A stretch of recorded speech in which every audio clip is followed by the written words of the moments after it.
My name is Judge Jonathan Hein from Darke County Common Pleas Court.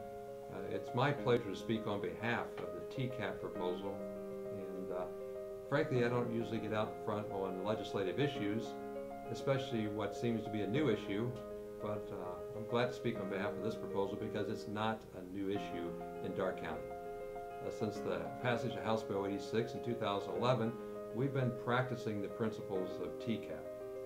Darke County in 2016 sent 3 felony 5s to prison that would qualify for TCAP, nonviolent, low-level felony 5 offenders who often are in prison because they broke the law, but really because of social factors that incarceration, imprisonment, won't solve anyway. TCAP provides Darke County with many more alternatives because it provides funding in exchange for the state having to spend less money on imprisonment. That funding in Darke County since 2011 has helped me expand substance abuse treatment, accountability through increased probation officers, field supervisors, house checks, urine samples. Many people think TCAP will reduce accountability, but in fact it increases it. It's given me as a judge many more local alternatives than most people would suggest. TCAP doesn't take away anything except a sanction that, in my opinion, for low-grade felonies should never be imposed anyway. So don't expect this to be instantaneous. Don't expect it to be easy at first, but very quickly you'll find that you're going to reduce recidivism, you're going to improve citizenship qualities for those people who often cycle back onto the low-grade felony 5 docket anyway. People don't like probation in Darke County, and they shouldn't. But over the course of time, they find themselves growing into the understanding they need to be better citizens.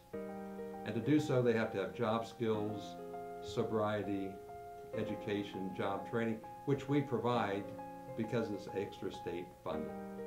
There's no way to do TCAP without the funding, so the legislature needs to come through with the appropriations. The state needs to understand in future years, even the $38 million will have to increase to keep up with the additional costs, but for all the money this logically will stay in the state, it's a good opportunity to invest in local sanctions for this lower level offender who doesn't really benefit from prison anyway. My name is Hite, and I'm the Executive Director of the Lucas County Correctional Treatment Facility, which is the Lucas County Community-Based Correctional Facility. TCAP really is one of the first grant programs in the state that actually removes the shackles off of the system so that we have the ability to meet our individual community's needs. If each community has very different needs, each county has very different needs, although everybody's being hit by the opiate epidemic, which is one of the largest pieces that the TCAP will allow us to address. The reality is some communities are resource rich where some communities have very little resources. So it's really important that TCAP dollars and the PIG grant incentive dollars continue to move into the communities and afford us the ability to provide good programming which allows people to change, which certainly proves that we can keep our communities safer.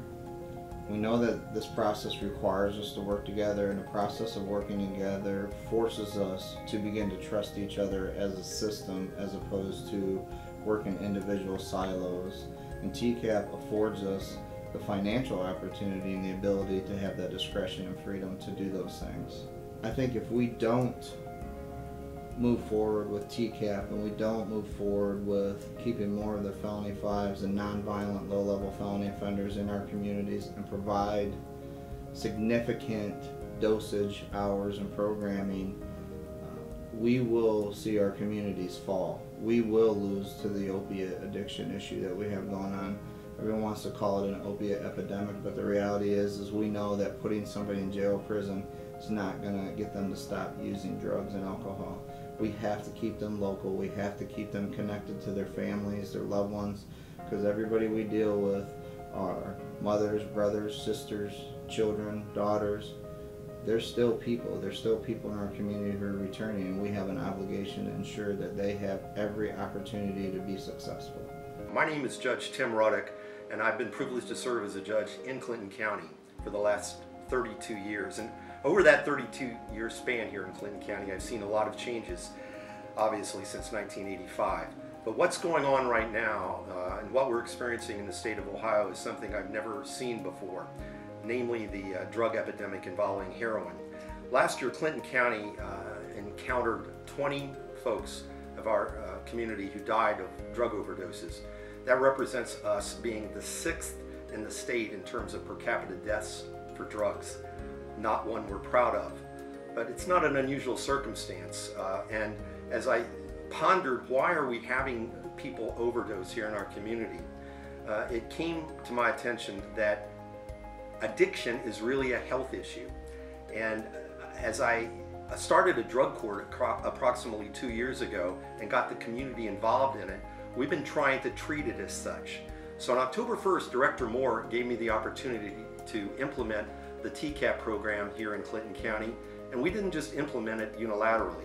Director Moore came down, he and I spoke in our courtroom to the commissioners and the law enforcement agents, and they were 100% behind this program because it's not designed just to reduce prison population numbers.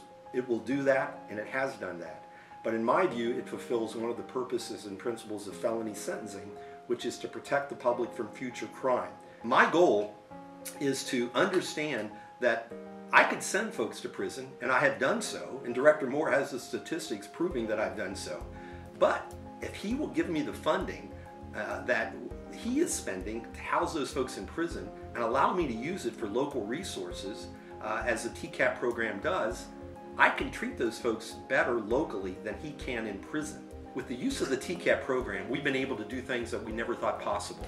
One of the first things I did, if you believe as I do, that substance use disorder, mental health, these are health issues, we hired a medical doctor to be on our staff on a part-time basis. We've also been able to develop partnerships with sober living houses where people who are treated and then have no place to go in a sober environment now have a place to go. We've also been able to purchase a vehicle so that our probation department officials can go out and make house calls and not just take somebody's word that they're living in a sober environment. We've been able to expand the number of supervision officers. We've been able to implement a very rigid drug testing protocol called the I-SAMHSA program, where individuals have to call in daily to determine whether or not they have to come in for a drug test, and a computer makes a determination as to whether or not they have to come in. And we have the staffing now that we wouldn't have had before without the TCAP program to hold these folks accountable. The bottom line is the people who are addicted to drugs do not want to be addicted. Let me repeat that. They do not want to use these drugs. Did they make a poor decision initially in getting on the drugs? Yes. But once it captures their brain, they're helpless. And science tells us it takes months, if not years, for us to rewire the brain to treat these individuals, and we can do it locally much better than you can in the prison. So I encourage the legislature, I encourage judges to take a second look at the way we've been handling this problem and spread this TCAP program. Final thought, we've been doing this now for 6 months. Guess how many people we've sent to prison for low-level, non-violent, non-sex offense F5 offenses? 0.